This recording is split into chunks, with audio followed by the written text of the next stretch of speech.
আপনাদের সর্বশেষ আপডেট আছে কিনা, কবে নাগাদ ফেরত পাচ্ছেন আপনার আত্মীয় সাবেক প্রধানমন্ত্রী শেখ হাসিনাকে? আমি আশা করছিলাম আপনার প্রশ্নটা আরো প্রফেশনাল হবে। আমি এখানে বসা তথ্যমন্ত্রী হিসেবে, কারো আত্মীয় হিসেবে বসা না। আমি আশা করি আপনি আগামীতে প্রফেশনাল ওয়েতে প্রশ্ন করবেন।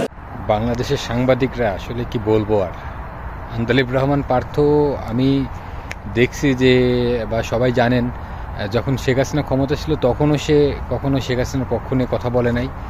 সংসদে সে যথেষ্ট তাদের বিপক্ষে কথা বলছে। আসলে সাংবাদিকদের কমন সেন্স কি তাই বুঝি না, যে আপনার আত্মীয় শেখ হাসিনা কবে দেশে ফিরবে। সে তো কোনো আত্মীয়র পরিচয় দিয়ে, যদি আত্মীয়র পরিচয় দিত তাহলে তো সে আরও আগে এমপি মন্ত্রী থাকতো। হ্যাঁ, এমপি তো ছিল, কিন্তু শেখ হাসিনার টাইমে সে অনায়াসে সব কিছু করতে পারতো। সে তো এটা করে নাই, এই পথটা তো বেছে নেয় নাই। সাংবাদিকদের কমন সেন্স দেখলেও আসলে কি বলবো আর, কমন সেন্সটাই আসলে ঘাটতি।